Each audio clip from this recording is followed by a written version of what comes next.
You're tuning into Black and White Sports on YouTube. The no-holds-barred truth on sports. The main event starts. All right, Black and White Sports supporters. Well, my God, that was one of the most painful experiences I've ever been through watching a sporting event. Valkyries demolishing the Fever tonight. By the way, very early on in the offseason, when free agency started and it became clear the Indiana Fever wasn't really going to do much. And then we had the draft. You had all of us in the creator community screaming, this is not a championship squad. They don't have the appropriate size. They don't have the appropriate length. They haven't addressed a lot of issues. Guys, this team is officially 14-10. 14-10. Oh, but they beat the Aces in a game the Aces act like they did not give a shit about. Becky Hammond was laughing and hee and a ha-ha right there on the court after the game.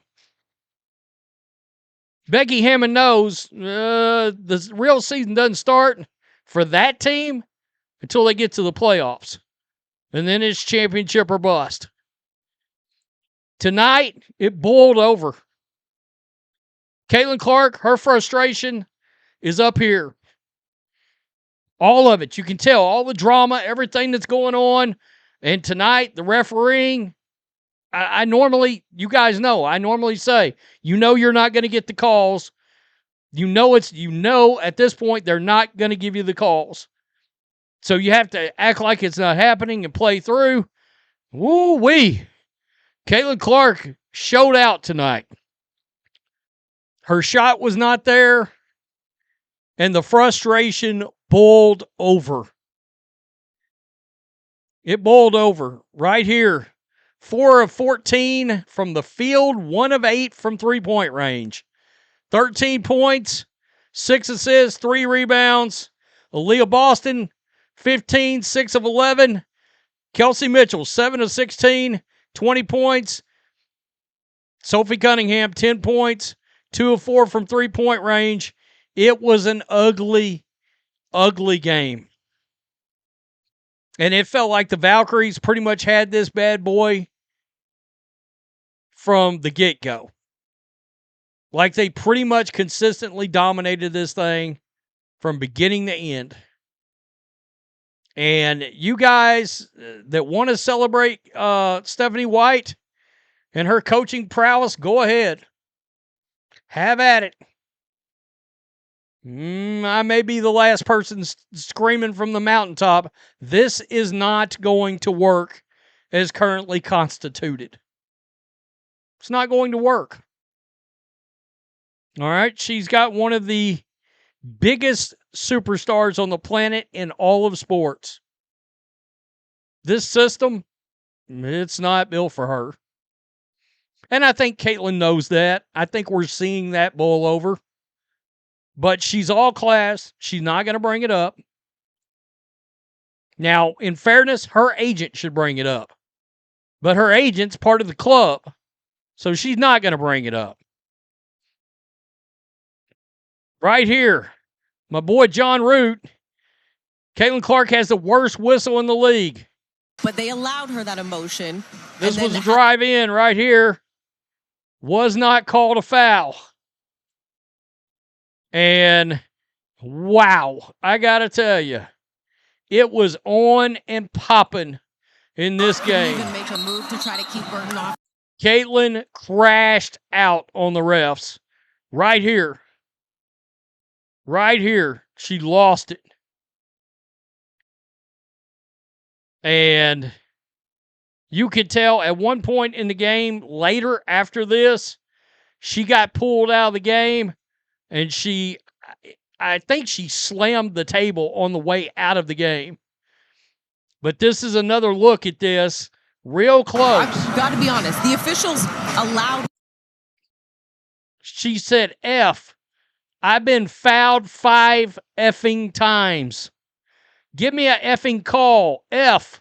I got fouled 5 times. It boiled over tonight. It boiled over tonight.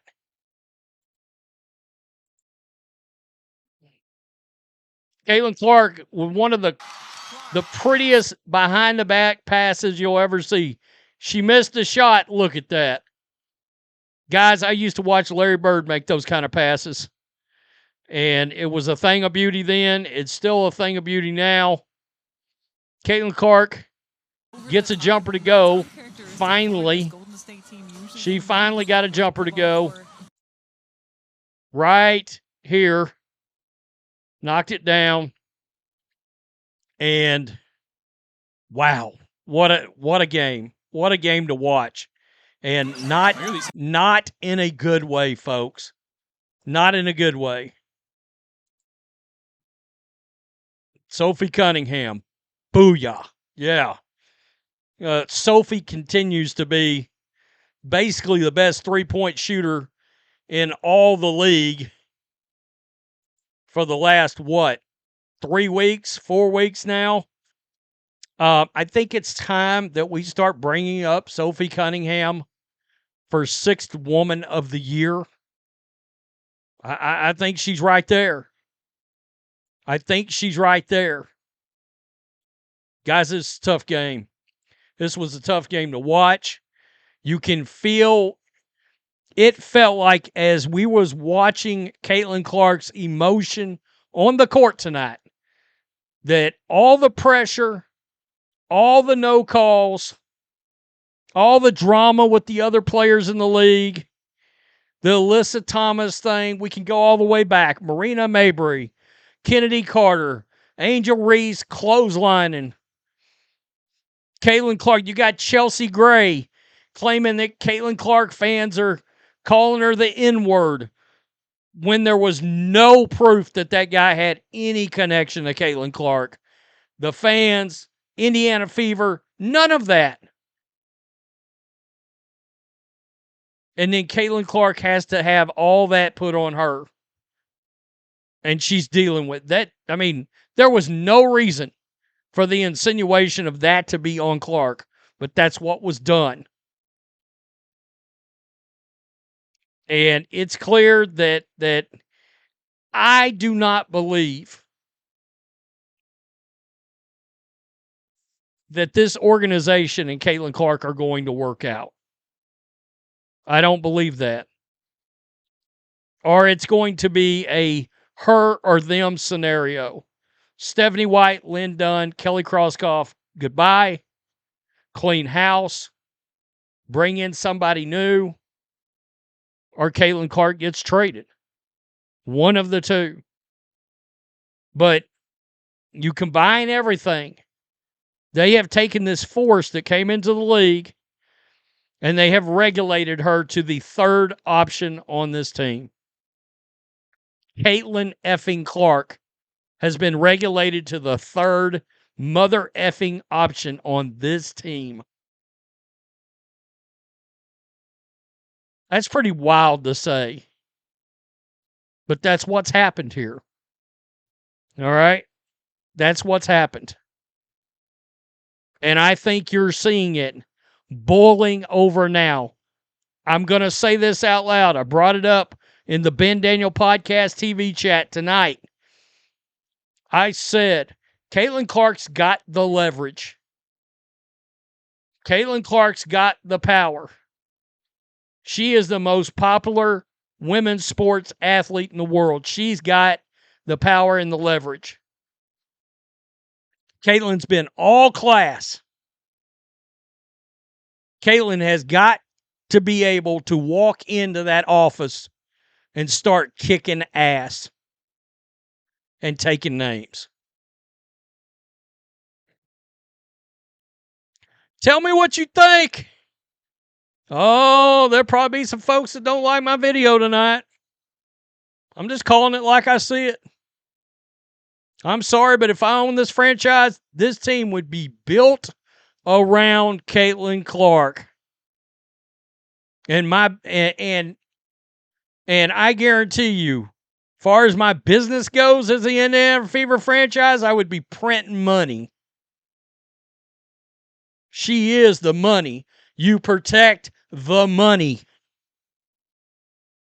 And for the umpteenth time, she needs a new agent. By the way, Fever lost the game. Peace. I'm out. Till next time. Thanks for watching the show. Be sure to like, comment, and subscribe. Be sure to tune in next time on Black and White Sports.